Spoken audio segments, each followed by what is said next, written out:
ఈరోజు రాష్ట్ర ప్రభుత్వం అనేక హామీలు ఇచ్చింది ఎన్నికలకు ముందు.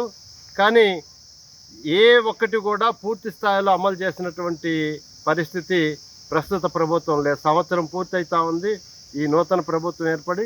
గత ప్రభుత్వం ఏదైతే హామీలు ఇచ్చి అమలు చేయకుండా అది విఫలమైపోయిందో అదే బాటలోనే ఈ ప్రభుత్వం కూడా నడుస్తున్నటువంటి పరిస్థితి చూస్తున్నాం.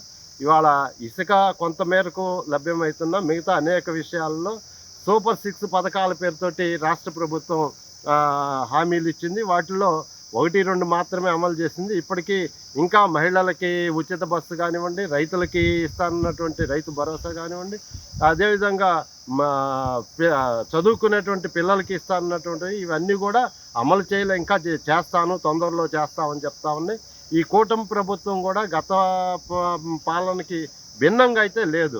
శాంతి భద్రతల పరిస్థితి చూస్తే మనం ఈ జిల్లాలో అనేక హత్యలు జరుగుతూ ఉండే.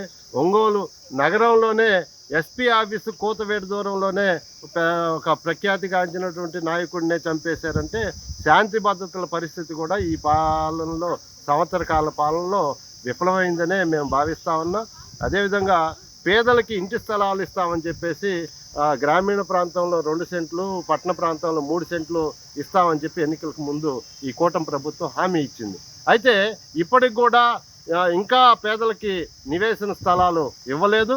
అదేవిధంగా ఇంటి నిర్మాణానికి కూడా 5 లక్షల రూపాయలు చెప్పి ఉన్న ఇంటి నిర్మాణానికి కూడా ఇవ్వమని చెప్పి మేము పేదల పక్షాన ఈ రాష్ట్ర ప్రభుత్వానికి విజ్ఞప్తి చేస్తా ఉన్నాం. మీ కందుకూరు నియోజకవర్గ ఎమ్మెల్యే గారి గురించి మీ ఆలోచన చెప్పండి. నా పేరు దేవకుమార్ అండి. మాది గుడ్లూరు మండలం దర్గాన్పాడు గ్రామం.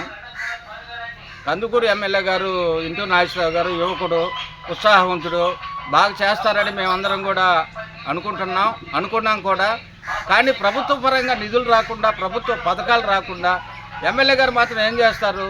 అక్కడి నుంచి ఏదైనా పథకాలు వచ్చినా, గ్రాంట్లు వచ్చి పల్లెల డెవలప్మెంట్ కోసం వారి సహకారం లేనప్పుడు మేమైనా చెప్పగలం. కానీ పైనుంచి గవర్నమెంట్ నుంచే నిధులు వచ్చేసి ఇలాంటి పథకాలు వస్తే నాగేశ్వరరావు గారు ఉత్సాహం చేస్తారని మేమందరం భావిస్తున్నాం. అంతకంటే నాగేశ్వరరావు గురించి మేము చెప్పగలిగింది ఏముంది?